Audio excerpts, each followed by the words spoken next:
Welcome, everyone. My name is Michael Skiller, the Education and Outreach Coordinator with CommonTime Online, which is your digital home for arts learning with an extra, very important twist of building cultural connections, all while you are engaging in your favorite area of life, the arts.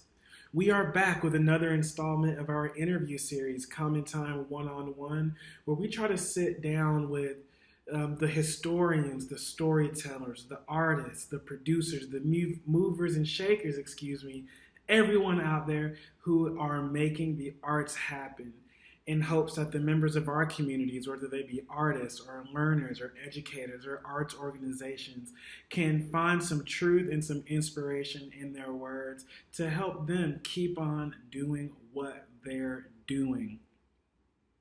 This episode is a little different from the ones we've done previously, as we had an extremely special guest. But part of what makes her special is also the reason that we were only able to record audio for this interview, as this person has definitely seen a lot and would be considered an elder for me.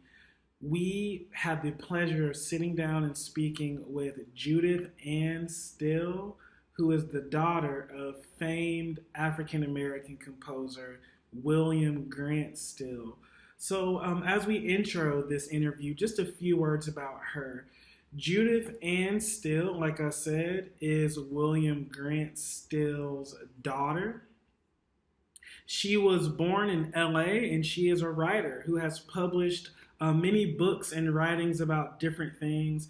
But I think that she would even say that her most important contribution to American history has been her work to chronicle her father's work.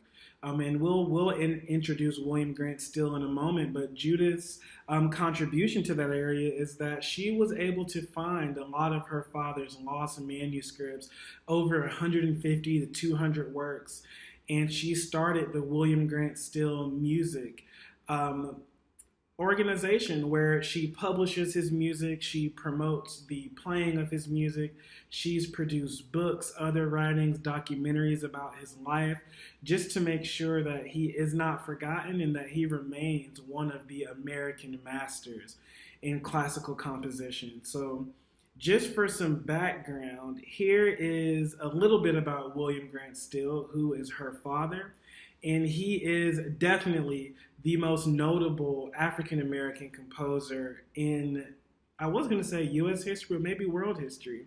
He was born in 1895 in Mississippi in the southern United States. He was educated at Wilberforce University and Oberlin Conservatory, also in the U.S. And just a little background on his life is he was a Harlem Renaissance figure that collaborated with guests like Langston Hughes and Alan Locke. And for our international audience, the Harlem Renaissance was this large cultural movement in the first half of the 1900s that originated in Harlem, where there were a lot of great poets, writers, musicians, actors, and just creative people that were all centered around Harlem that really did a lot of work during this time to kind of push Black culture and Black experience through the arts forward. Anytime you're looking at a artistic view of American history, the Harlem Renaissance is going to be a huge part of that, especially when you're looking at the creative arts in reference to Black people. Through his time in Harlem, he worked often in orchestra pits and playing in different types of bands. He played a lot of different instruments, I think clarinet, saxophone, piano, just to name a few. And after being encouraged to study composition, he began arranging and orchestrating a lot for different bands, different singers, different artists in the New York area. He collaborated with MGM and Fox, and he even composed music for movies with Bing Crosby, who's kind of noted as one of the first kind of multimedia stars, that first kind of singer, actor that came about when television first came out. So if you can imagine, like, the first movie star, the first TV star was Bing Crosby. He was the first black man to conduct his own, or the first black person, period, to conduct his own music with a major orchestra in Los Angeles, which was the African American Symphony, his first symphony.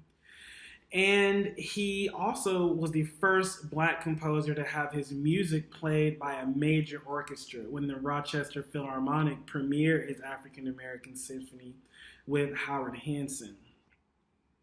His opera, Troubled Island, about the Haitian Revolution and rebuilding, was the first opera by a black person to be played by a major opera company at the New York City Opera. And that film score with Bing Crosby was called Pennies from Heaven. He was the first black person to conduct an orchestra in the Deep South with the New Orleans Philharmonic. His works were frequently played overseas by orchestras in Japan, Germany, and all over Europe and the UK. In total, he's written 9 operas, 5 symphonies, 4 ballets, art songs, over 30 choral works, and countless chamber and solo works. He was a 3-time Guggenheim Fellow. He's got 9 honorary doctorates, a Mississippi Arts and Letters Award, an NAACP award, and his home out in LA was turned into a historical marker. So we bring to you this introduction of Judith Anne, who is the subject of our interview, and the work she did kind of preserving the life and career of her father, William Grant Still. We wanted to do this just to give you some context and let you know just how important this interview is. She talks about her life growing up with him. She talks about his musical journey. She talks about just how famous and how beloved his music had become. Then, unfortunately, she talks about the things that ultimately led to the demise of his career. And then she talks about how his career was resurrected as she had visions from her father of how it was going to be up to her to make sure that his contribution to American classical music was not forgotten. And those dreams and visions ended up leading to her finding an entire library of his manuscripts and starting her off on a 40-year journey to bring his legacy and his music to light. So please enjoy this interview with Judith Anne Still, the daughter of the great American master, William Grant Still. No, it's all good. That's good. And you're out in Arizona, right? In Flagstaff? Mm-hmm. Right. You know, I had the chance to visit. Flagstaff is near the Grand Canyon, right? Well, it's quite a few miles from the Grand Canyon, but it's in the same state. Yeah, I think 2 summers ago, my wife and I were driving from LA to Colorado, and I want to say we spent the night in Flagstaff and then drove up to the canyon the next day. It was still a couple hours, I think. Oh, yeah, it's 90 miles up there. Okay, yeah, I think and that is what we don't even live in Flagstaff, so. Yeah, well, I appreciate this. As a reminder, my name is Michael Skillern, and I am the Education and Outreach Director with CommonTime Online, which is a digital booking service that allows learners, educators, and arts organizations access to a global roster of artists for different type of virtual events, whether that be performances, masterclass, clinics, and what have you.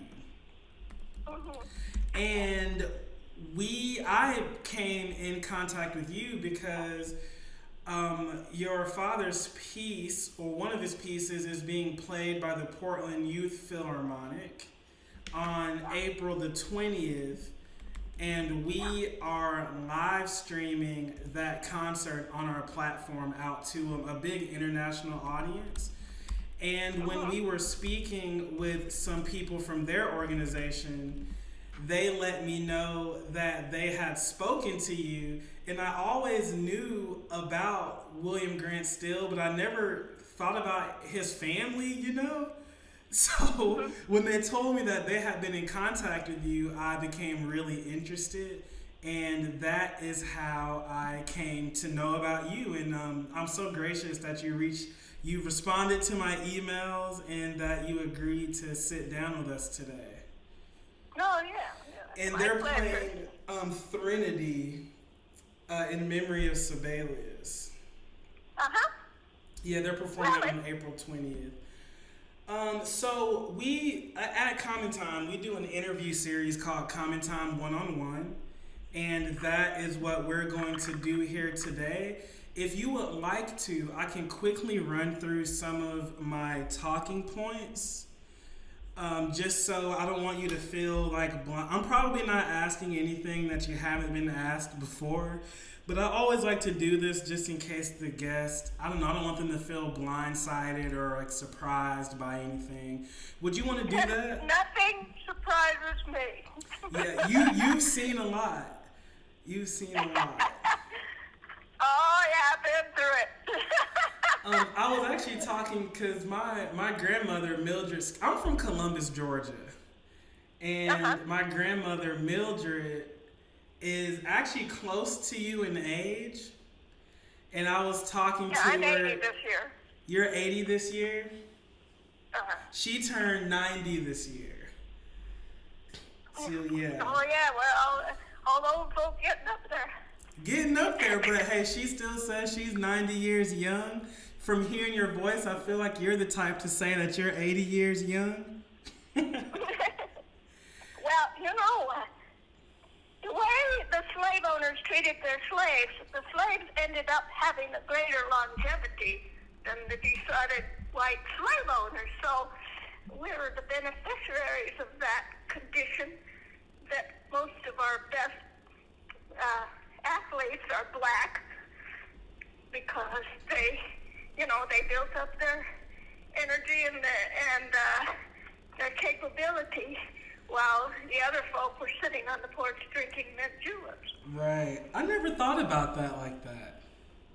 But that makes sense. And do you see how it's funny in history how during slavery women started dressing to acknowledge what slaves looked like, because they had bustles and they had those puffy round things on their sleeves to show what a robust woman really looks like. They didn't look like that, but the slaves did, so they thought they'd copy. It's kind of, that's reminding me of that Betty Boop cartoon character. Yeah, tell me about that. I think I don't remember her. She was like in the Mickey Mouse era, but she kind of had like, you know, the hairstyle finger waves. She kind of had, it's like a hairstyle that I think is attributed mostly to black women, but she kind of had that. She was really shapely, but she was white, and she kind of wore clothing like you're describing. And I recently read an article about how that character was modeled after black women, like you, kind of exactly like you're describing, but she's a white character. Exactly. Yeah. And why do you think the slave owners were sleeping with their slaves? Right. The white women were not interesting. Yeah. Well, Miss Still, I don't want to... One third of our Still family has crossed over the color line because our ancestors were raped by the slave owners. Right. So that's, with the whole, they talk about critical race theory. I don't know what that is. Some kind of a white ability to excuse themselves. And they don't really know what went on to bring us to what we're experiencing today. Were you actually able to trace your lineage back? Was I able to what?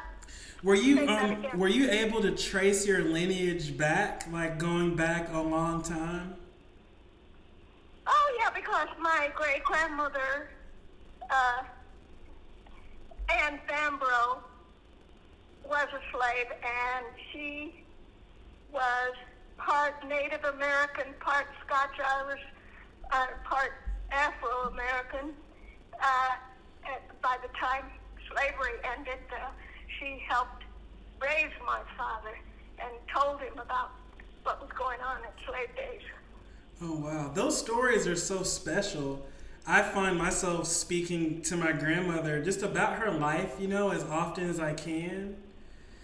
because I came to realize at one point late at night that I really didn't know too much about my family going back further than my great grandmother. And I just thought that was interesting that I didn't know. And I'm not really sure how to go about it now that my grandmother is she's the matriarch of our family. But it kind of seems like anything she doesn't know is just lost. Well, yeah, that's the trouble. And the thing is, there were lots of books of people's memoirs, but none of the black memoirs were published. My grandmother, Carrie Still, my father's mother, she wrote the first book about women's rights. Wow. But it was destroyed. No, that's really a shame. The slaves were doing lots of really wonderful things. And don't believe that the white people weren't coming in and taking down their music. They were, at one time the Still family, this ancestor was a choral leader, and people would come and take his music. Yeah, I think the first time I learned about stories like this was some years back. There was an old Beyonce movie called Capitol Records, and it was kind of about Muddy Waters and how a lot of his music was stolen by like the Beach Boys and other groups like that. And that was when I came to learn that, these American styles like rock and roll and even bluegrass even they're not they're not indigenous to the people that sing got it. up on television and said white people invented jazz and blues. He had the gall to say that. And he was one of the biggest thieves of black music. Yeah. It's really a shame. Miss Still, I did prepare a few questions, and if you are looking at your computer, I emailed you a picture of me just so you would know what I looked like. I don't know. I'm actually upstairs. I don't have the computer on, but okay. That's all right. I'm sure you're very handsome. Oh, well, thank you, ma'am. But yeah, I have just a few questions for you here. Like everything we've already talked about was also great. But I asked you how you were doing, and I'll ask you again, and I've learned from another interviewer that I like to really ask that question sincerely. And I love your answer. You said you're tired, but from reading about you, you're doing good work. And I believe that being tired from the good work is a different type of tired. Yeah, oh yeah, absolutely. I feel very honored to have been selected by the Creator to do this, although it's been a trial. I've been in the business 40 years, and I've experienced everything people could say to demean or stop my progress. Yeah. I wanted to ask you, so I tried to do my homework. I tried to do my homework on you and on your father and just as much of your family history as I could. So I'm hoping that these questions and things I'm going to ask you reflect that work that I did. One of my biggest fears is wasting your time, as I feel that you are really important, not only to me, but to the history of classical music as a whole, not even just black people in classical music. And that the dedication you've had to preserving the memory of your father through some of his most prized possessions, that being his work, is really commendable. But I want to start with a little personal connection. They say that there's a 6 degrees of separation, So, 2 things. Number 1, I read that your father went to Oberlin. And I actually have an uncle who is a jazz drums professor at Oberlin now. Oh, what's his name? His name is Paul Samuels. Oh, I don't think I met him. I did speak at Oberlin, and the jazz guy there, I've forgotten his name. He's married to my aunt. Yeah. It's funny because when I was touring and doing my lectures, they said, oh, daughter of William Grant Still, black woman. And they'd send the blackest guy on the faculty to the airport to pick me up. And he'd finally call the university and say, I can't find any black women.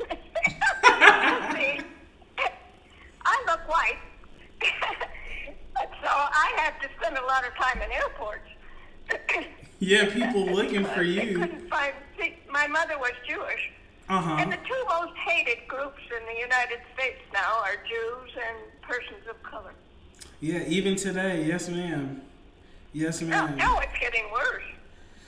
Yeah, it's weird. I'm living out I'm from Georgia, like I told you, but I'm living out in Dubai now. And I think something that's interesting to me is that mindset of bigotry and kind of the divisions that are drawn between different people doesn't change when you change locations. Like the protagonist and the antagonist change, but that core concept remains. And to say that it's interesting seems a little too positive, but I don't know another word. No, it's intrinsic in human desire for supremacy over everything. Humans are selfish, and they want to control everything, and bigotry helps them do that, or at least think they're doing that. Yeah. That's why so many people resented my father's talent, and also the talent of Florence Price, who's another great musical person. They hated the beauty of their music, and Bernstein and Copland spent a lot of time trying to ruin my father's career, and they almost did it with his opera about Haiti. Yeah, the Troubled Waters. I actually have a couple questions. Troubled Island. I have some questions. Mention that Troubled Island is going to be staged again in New York in 2024. Well, I hope I'm in the States then. Are you? I'm sure you will travel. No, I don't travel anymore. Okay. There's too much to do. Yeah, especially you're going cross country too. That's a long flight. Oh yeah. Well, you know, it's not cost effective. When I toured, I didn't make enough money to make it worthwhile. So. Yeah.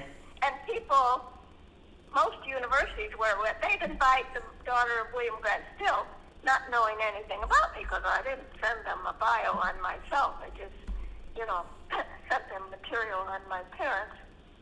And I get there, and they usually say, oh, you're not William Grant Still's natural child, are you?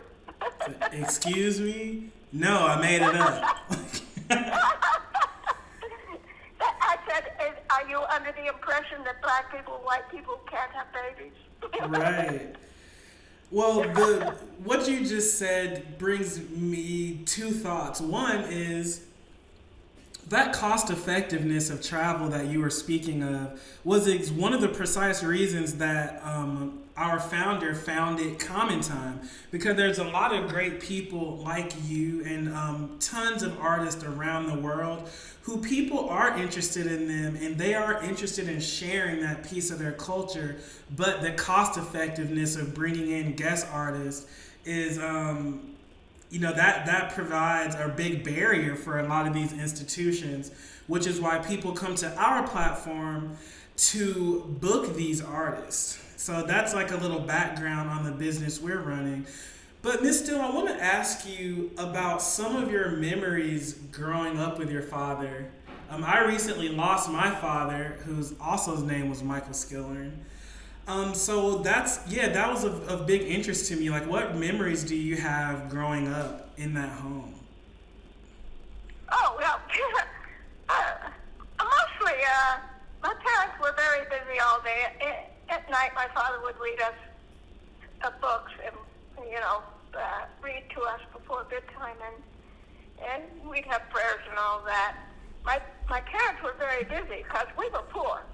And he grew our food in his garden in the back, and my mother sewed our clothes by hand, no sewing machine, so they were very busy. So I learned to pretty much do on my own and began learning to do various things, sew, crochet, write, all those things, because I couldn't stand sitting around doing nothing. It was good, though, because you have to develop your abilities at an early age. We can't wait to educate children so late in life. Right. We're one of the few cultures that don't even think about school for kids until they're 8.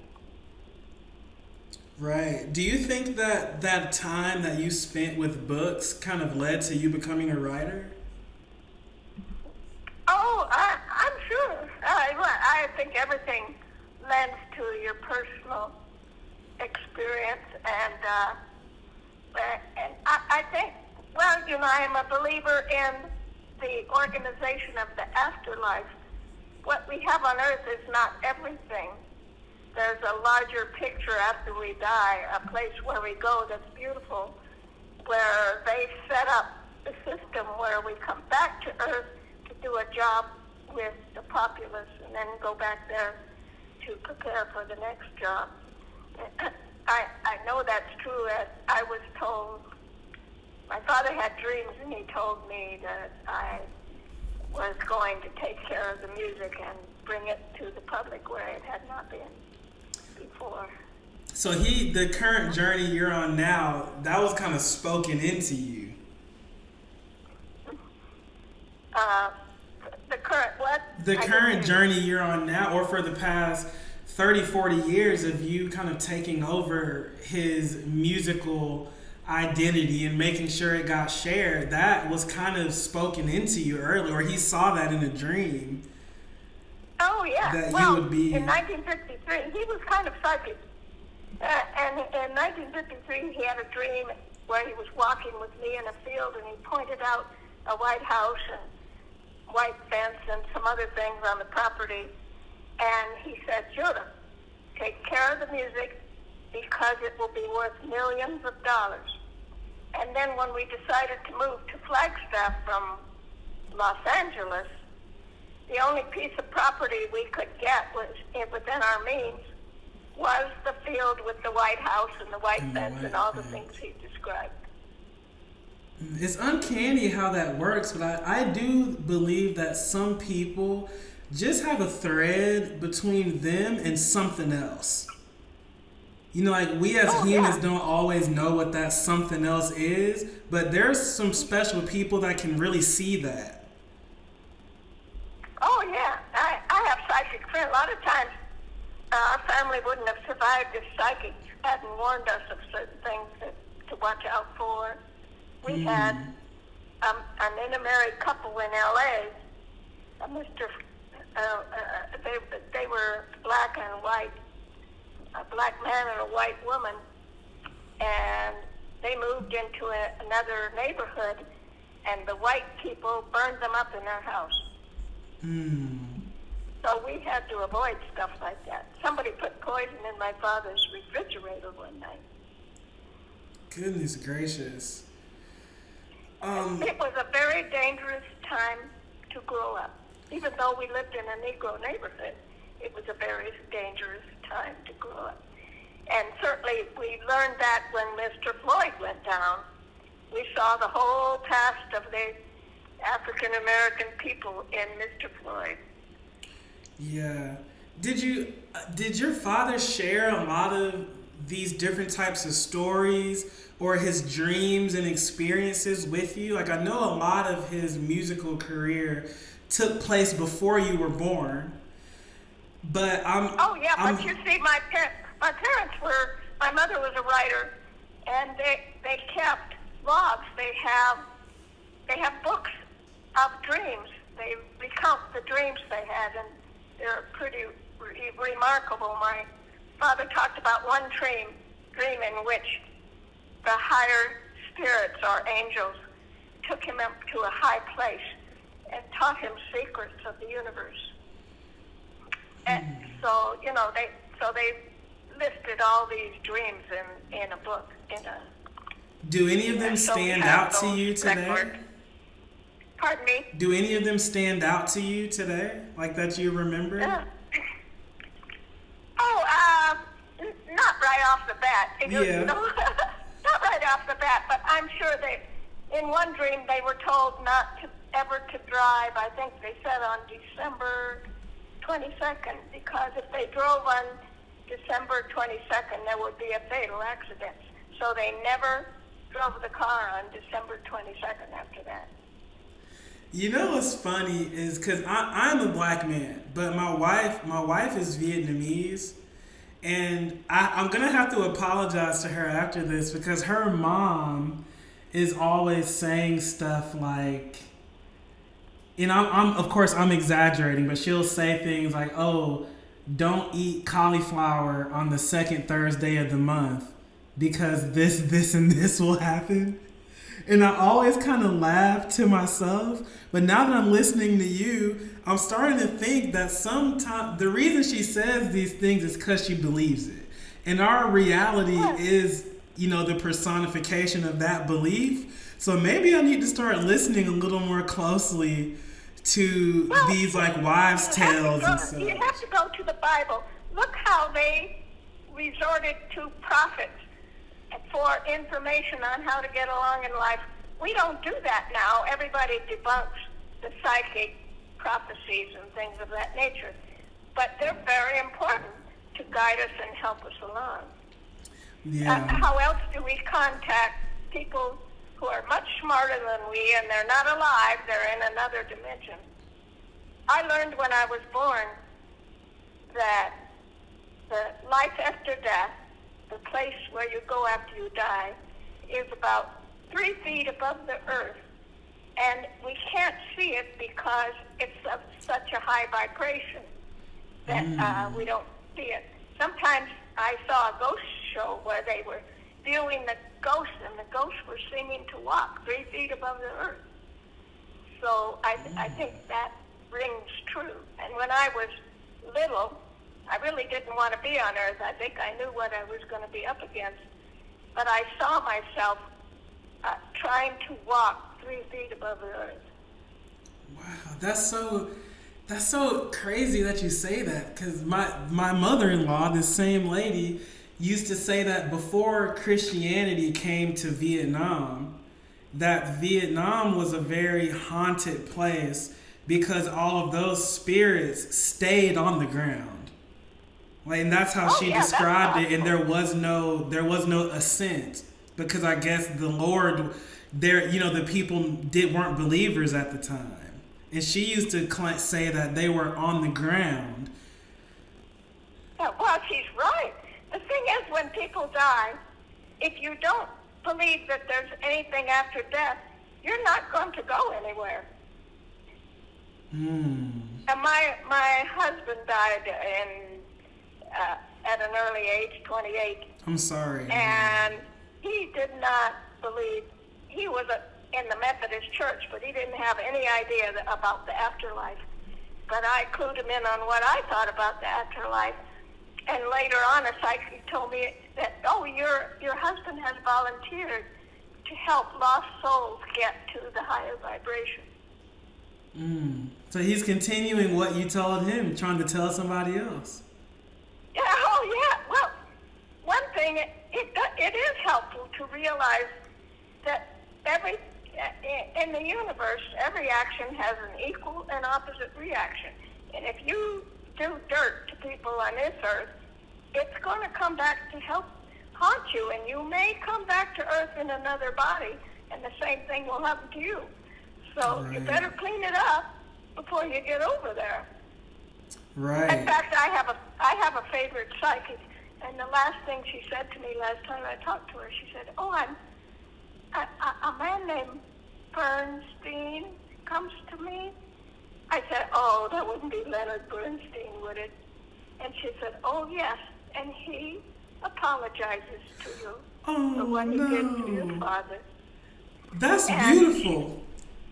And she says he and Copeland have been told to set the record straight and to help us spiritually to put William Grant Still where he is qualified. Where he deserves to be. Yeah. And that's true. Bernstein is the one who destroyed Troubled Island. And Gershwin also has come to me and apologized. And Gershwin said he was told he had to get back on Earth and inspire the destruction of his music, he's told, for William Grant Still. And if he doesn't do that, he will reincarnate and be burned to death. Tell me the story about Bernstein and Troubled Island. Well, Bernstein was the conductor for the New York Philharmonic. Right. Well, I tell about this in my screenplay. I wrote a screenplay about the life of William Grant Still and what happened to Troubled Island. And Bernstein, actually, he and Copeland were members of the Communist Party. And the Communist Party wanted to destroy William Grant Still, not just because he was a Negro, but also because he was a patriot. And the Communists wanted the blacks to rise up and overthrow the American government for them. So Bernstein got a bunch of critics together before Troubled Island's opening night, had them to his apartment or wherever he lived, and told them that they had to pan this Still opera. Wow. People don't know this. No, they don't. Even the part about they them being care. communists. Like, I'm literally, my mind's blown right now. Oh, yeah. Well, Copeland wrote articles against William Grant Still. He said William Grant Still writes about alligators and and swamp folk. Swamp folk. Yeah. And it's so, the way history works, you know, like, I got 2 degrees in music, and from what I know about those 2 people coming from, you know, my music history classes, is totally different than this story. Well, they tried to put Copeland and Bernstein up as the great American composers, but they can't write like William Grant Still. No. Their music isn't all that wonderful. In fact, people don't gravitate toward it. Yeah. Bernstein can be totally dissonant if he wants to, and so can Copeland. You know, the interesting thing about Bernstein's music to me is that his primary composition teacher, Walter Piston, is most famous for writing theory textbooks. So it's like I have this idea that Bernstein's main composition teacher was mostly a theory guy. Yeah. You know, it's like learning how to paint from... I don't know, like learning how to paint from a guy who just writes paint by color books, you know? Right, but you know what? You can't learn to write music. It comes from the heart and soul. It comes from who you are deep inside. And you know, and the period of atonality in our country, trying to substitute mathematics and ugly music for real music, was just the biggest mistake, and it didn't go over. And all their talk about theory and this and that didn't do any good. Because it has to be Nadia beautiful. Boulanger had her little group where they taught Copeland to write ugly music. My father, but the thing is, Copeland went to many concerts in New York where my father's music was played. And when my father started putting folk tunes into his music, and everybody loved it, Copeland decided he'd try that too. So when Copeland started, you know, did he write Johnny Comes Home or something? I forgot. Yeah, and then you get the Simple Gifts little tune in Appalachian Spring. Yeah. Yeah. Copeland wrote those after he heard the music of William Grant Still. Meanwhile, Gershwin was in Harlem taking down all the music of William Grant Still.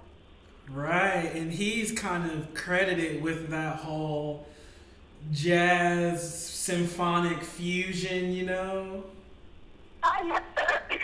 And you see they're doing Porgy and Bess at the Met. They did. And they always always do Porgy instead of the operas of William Grant Still, always.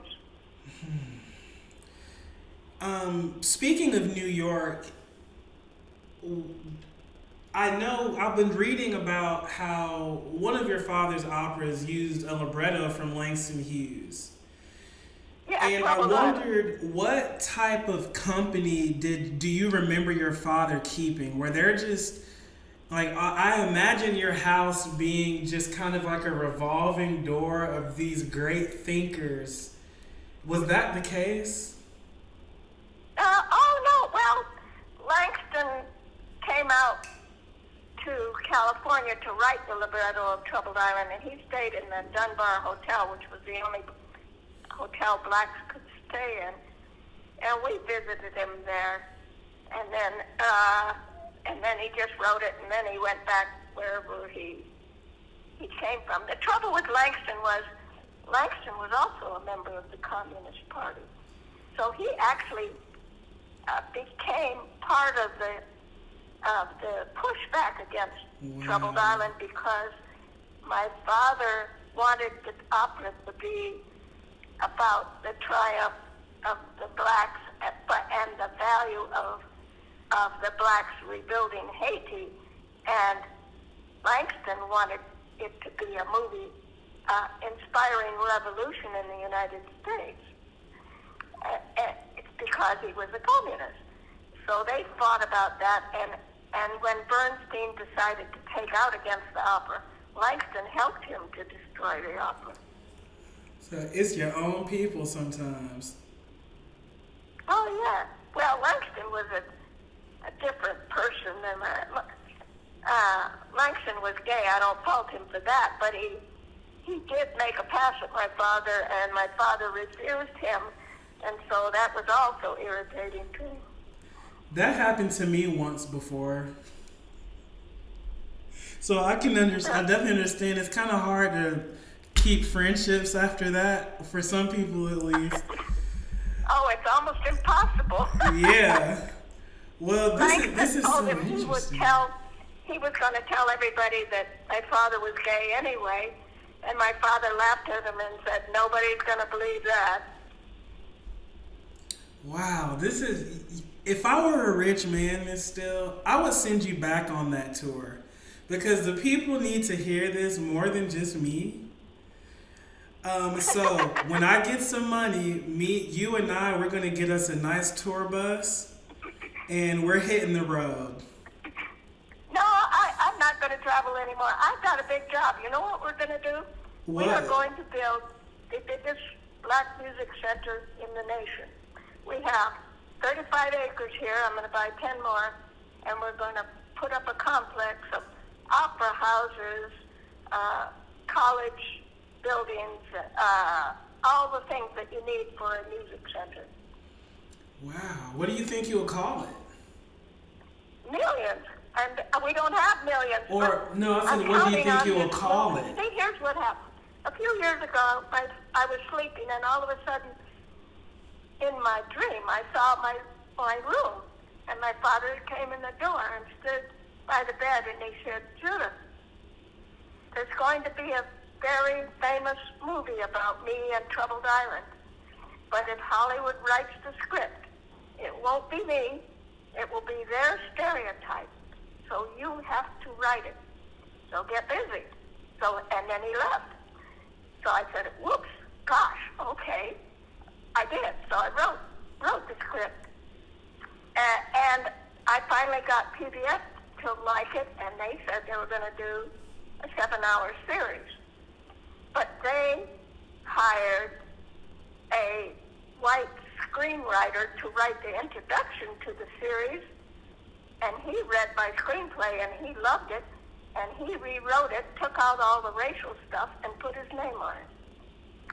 So we had to spend quite a bit of money to sue him and get the screenplay back.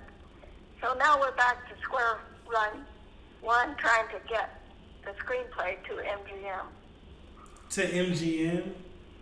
Yeah, MGM actually has bought up the film business in California. Yeah. And your father had a relationship with MGM from his work as in like arranger, orchestrator. Well, yeah, you'd think so, but he was not working for the movie studios after the war. Yeah. Wow. So I want They're to. very elitist. Hollywood really thinks that rap and hip and whatever it is black music, period. They don't know anything about black classical music. And they basically aren't interested. They think it's kind of a non sequitur. Yeah. Well, So the only way they could MGM not know is gonna if be they a didn't real care. feat. I've asked God to do it for us because I don't know how to do it.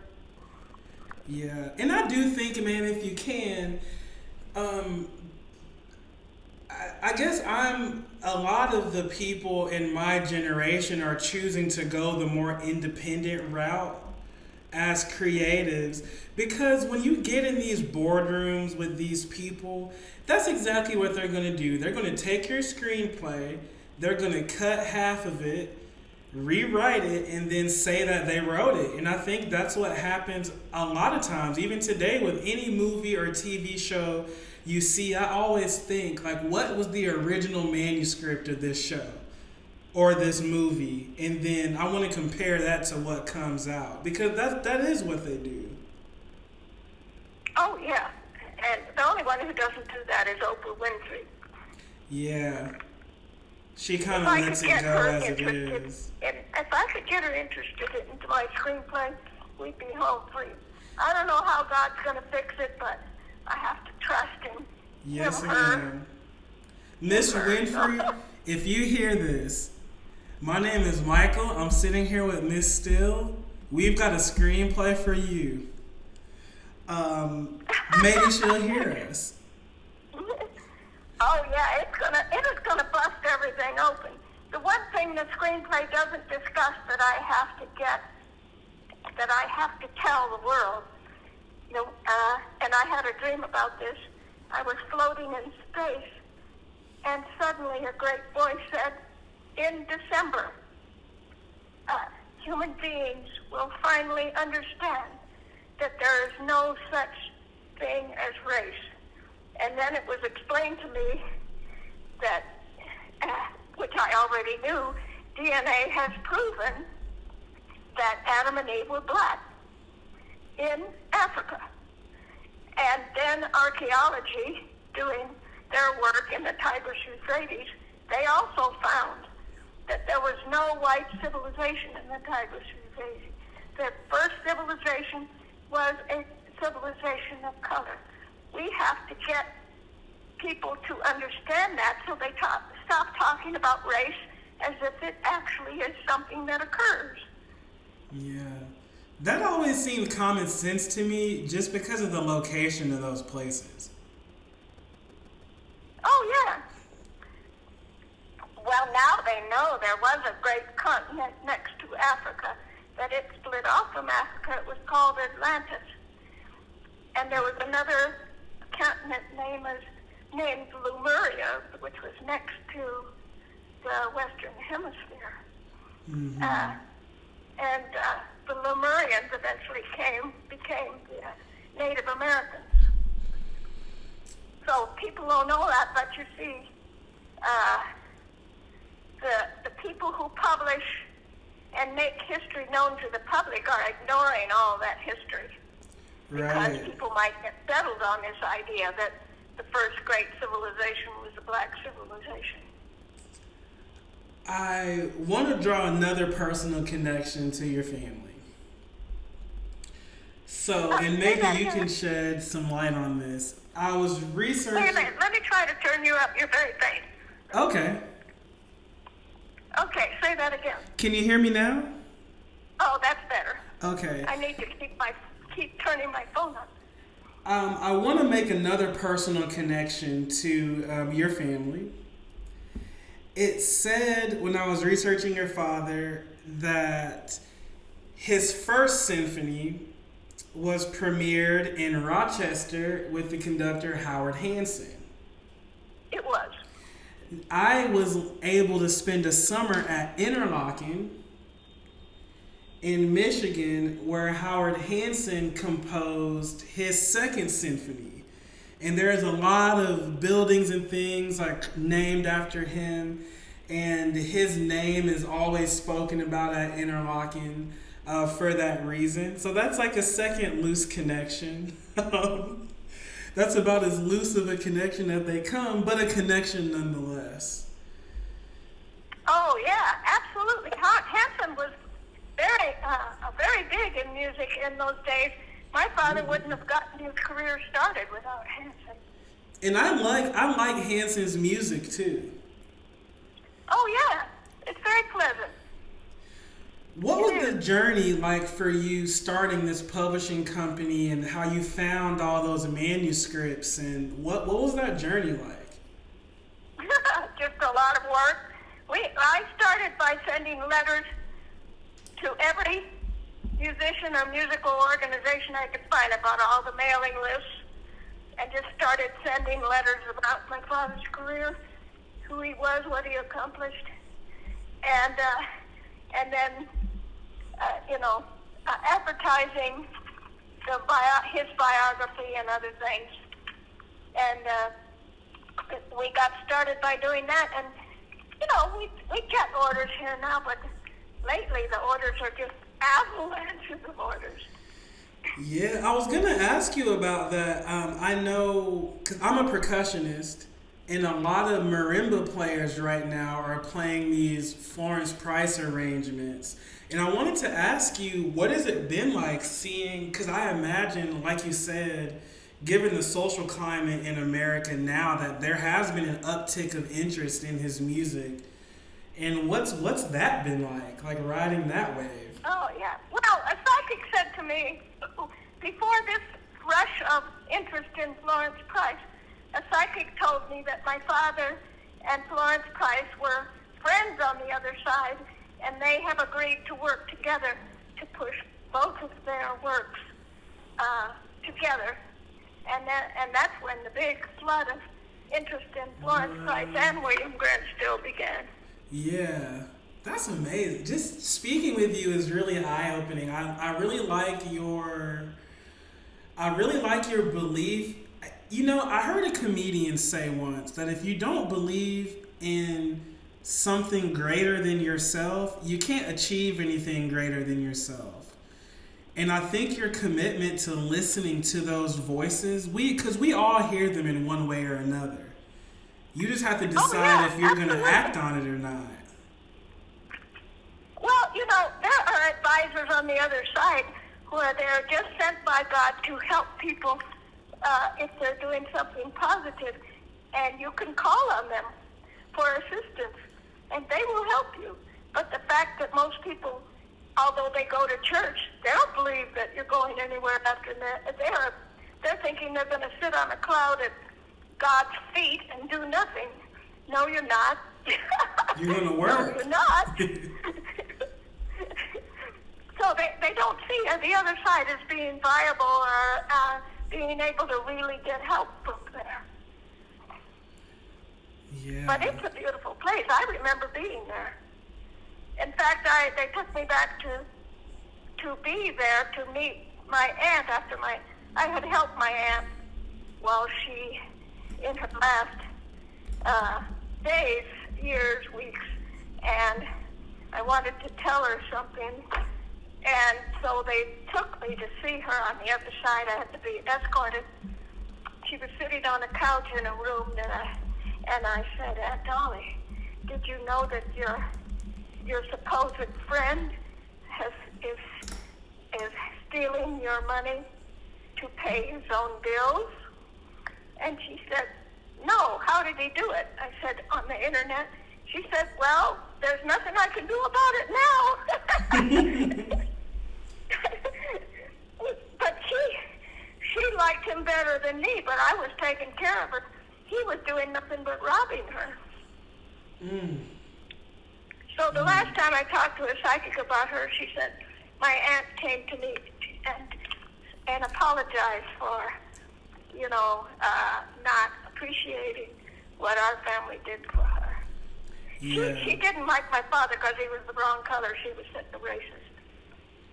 Mm. It's just so it's disheartening hearing you tell these stories, and then me being able to connect them to experiences in my life. But I'm 28. You got a long way to go. A long But you way. know what?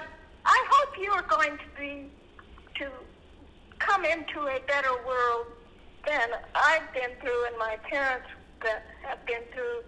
And my main goal, I think, that it's important is to let people know that there are no races. There is only the human race. Yeah. And you can't become a wonderful person just because you can get a critical sunburn. It's just going to happen. You know what kind of made me think about race is in the movies, whenever we go to another planet, the aliens there are always only of one type. But it's like we only equate this idea of race to us as if we know that it's superficial. And we've proven this because anytime there's Martians, there's never North Martians and South Martians. They're all the same. But we don't give ourselves that grace. We have such idiot ideas about race in the world, and now the Republicans have decided the earth is flat because there's no science according to them. That gets me. The flat earth thing, it almost makes me upset. But I can't allow it to. It should, because I'm afraid the Republicans are going to win the next election. They really screwed up the voting system. And according to the psychics, we're going to have a revolution because they're going to do such horrendous things. So we have to hunker down and not. You better come to Flagstaff and stay away from the revolution. But actually, if I have to get out at that okay. music center. Bring my family out there. Yeah. Oh yeah. I asked the psychic, are we going to be able to build our center? She said, oh yes, and you will bring the history of music to your location and take the high road, and the Met won't even know you did it. Well, it's going to come true. My father has so many beautiful operas. When people hear the opera Costanzo, they're going to go bananas. Yeah. It is so gorgeous. Is that is that the opera that you say is going to be played in 2023? No, it's 2024 July, and that's Troubled Island. Okay. Now the opera Costanzo has never been done. Okay, is that one of the manuscripts you found? African opera has never been done. Are those some of the manuscripts that you found when you originally found that big cache of his work? Oh yeah, they were. Yeah, he actually wrote 9 operas. Mm-hmm. The last one was not very good because he was so ill when he wrote it. But all the music is here, thank God. Yeah. And it's a big surprise to people. When people heard Mother and Child, almost every orchestra in the country is doing Mother and Child. Yeah. Do you remember going to any performances of your father's music while he was still alive? Oh, sure. Yeah. How did he react to hearing his own music being played? Oh, he was very pleased and very grateful. The last performance we went to, I wrote to the orchestra at USC because I was a student there and told them they should play. I think it was, I can't remember what piece it was, Rhapsody or something, that my father dedicated to my late husband, and I asked them to play it, and they did. So my father came, and we sat together, and he was grateful to me for getting that performance, because after Troubled Island, he couldn't get any more performances. Yeah. And they were very poor, and he had to go talk to Wolfie Gilbert, the head of ASCAP, and tell him that ASCAP wouldn't support him anymore. And ASCAP finally established a fund to support him because he had a heart attack and they had to keep him in the hospital for 3 years. That I can't imagine how tough that was. Oh yeah, my parents suffered terribly from people, such ignorant people, and the fact that they persevered and kept writing wonderful articles, books, music together was really amazing to have that kind of strength. Yeah. Most people would have just given up and said, you can't fight bigotry and selfishness, you can't. And to a certain extent, you can't. But you have to try. Right. Did they ever talk about like their love story about going down to Mexico and, you know, what they had to endure? Oh, yeah, well, they didn't dwell on it because it's not good to dwell on that. I'm the one who dwells on all the terrible things. and no, they tried not to dwell on the bad years because they knew they were fighting something much bigger. They were fighting centuries of bigotry. Yeah. Centuries of hatred and selfishness. And it's bigger than just race. A lot of this racial feeling comes from the rich versus the poor. You notice the rich are mostly very prejudiced people. Yeah. Yeah. You don't see a black man with hundreds of millions of dollars from Amazon or anything of that nature. No, right. Wow. I want to ask you, I reached out to 2 colleagues of mine. One is a writer and he teaches black fiction at the University of Kansas. And he gave me a question for you. And his name's Anthony Boynton. We actually went to high school together.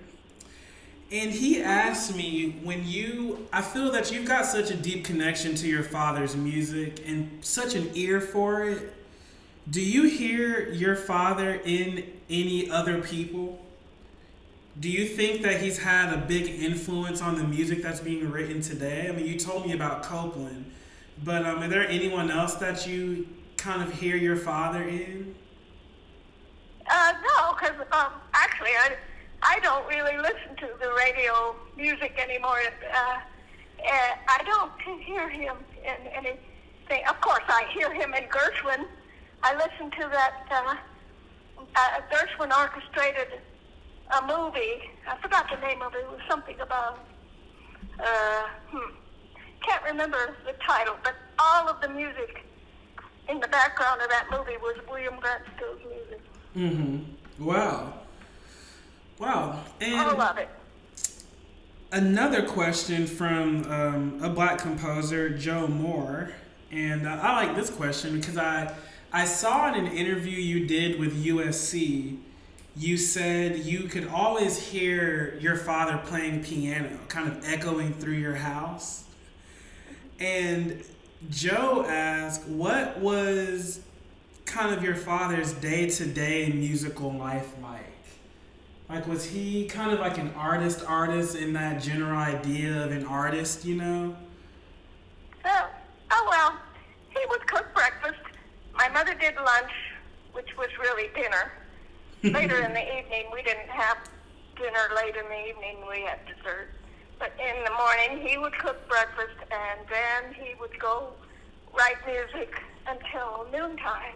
My mother cooked lunch.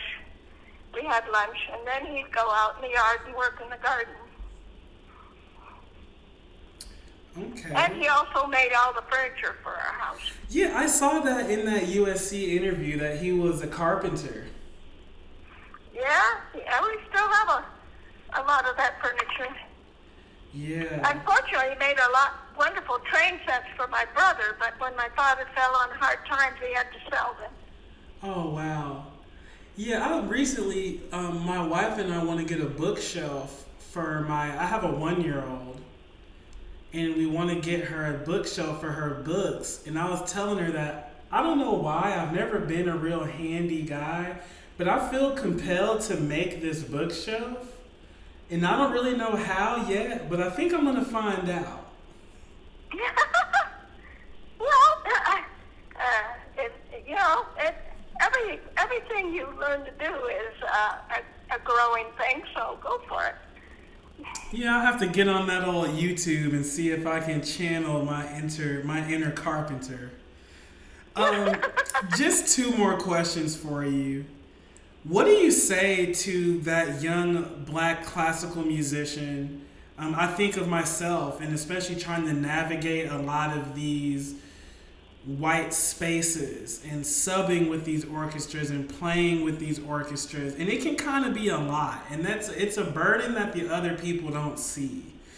So just given what you've been through and what you know about your father, what do you say to the young black or people of color classical musicians out there? What do you say to them?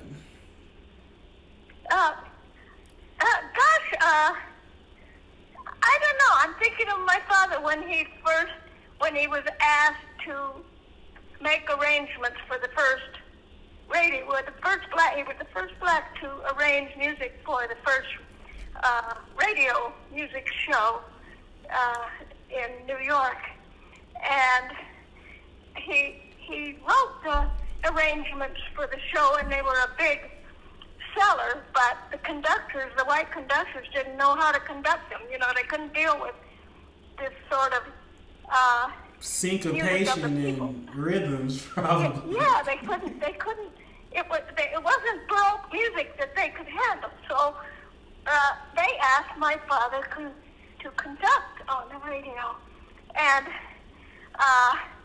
all the guys in the orchestra were so fond of his music and fond of him because he was gentle, kind, and had a sense of humor. And it didn't bother him a bit that he was a black guy that a lot of people didn't like. He was just Billy Still. And so they asked him to conduct.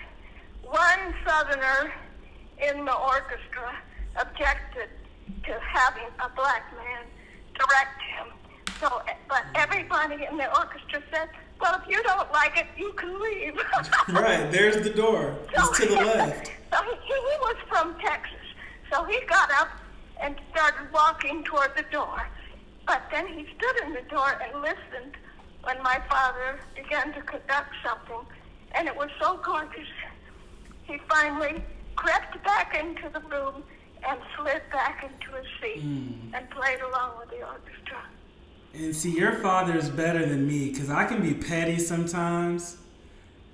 I would have stopped and was like, you made your bed. But I don't know what approach is correct, but my father was always so gentle and kind and smart and talented. He just bowled people over. Yeah. But they couldn't. A woman whose husband was a white journalist, she met my father, and after he died, she called me and said, Judith, your father was the closest thing to a saint that I've ever met. And that's true. He was. And he put up with more things than anybody should have to bear while they're living and they're talented and they contribute, but they're not being allowed to contribute. I saw you wrote I don't know that how he he was. did it because I get mad at people and tell them what I think. Yeah. I saw you said in an interview that he was like a mixture of Gandhi, Einstein, and a kindergarten teacher. Oh, he was. He was just special. Yeah. And it's funny too. We all believed in reincarnation, and in a past life, I remember some of my past lives. He and I were after this. We were slaves just before the end of the Civil War, and after the Civil War was over, he opened a school to teach the ex-slaves how to read, and I was his assistant. We were both black, and my mother was the white woman who gave them money to run the school. So I remember that effort. And if you think that what we're doing now is hard, just think about that. When nobody wanted you to teach slaves anything. So we carry on and we keep working on a problem. Apparently, our family's been working on the problem of prejudice for centuries. And it's still a problem, and it's just as vehement as ever it was. Wow. Miss Still, it's really been an honor and a pleasure for me to speak with you today. And I want to leave with this last question. Sure. With our platform, we're speaking to an international audience, and many of them will not have heard of your father. So when I create the final piece for this, I'm going to include an introduction with some background so everyone can have the right appreciation for who you are. But I would like for you to tell our listeners if there is one piece of music that can give us a picture of who your father was, what's that piece of music that they can listen to? Well, I'm prejudiced. I like the Afro-American Symphony as it was before he revised it for Novello and Company. I like the original 1935 version. It's so hopeful. It's so joyful. It's so confident and just uplifting. It carries my father's promise that he's going to fix people's minds so that no one has to go through what he was going to have to go through in his life. And I think the music carries that message. It says, I can do it, and you know I did it. So change your mind and become a person who loves all other creatures on the earth, no matter what they look like. Well, and what a message that is. What a message. Miss Still, thank you so much for your time. I'm so deeply grateful for this opportunity.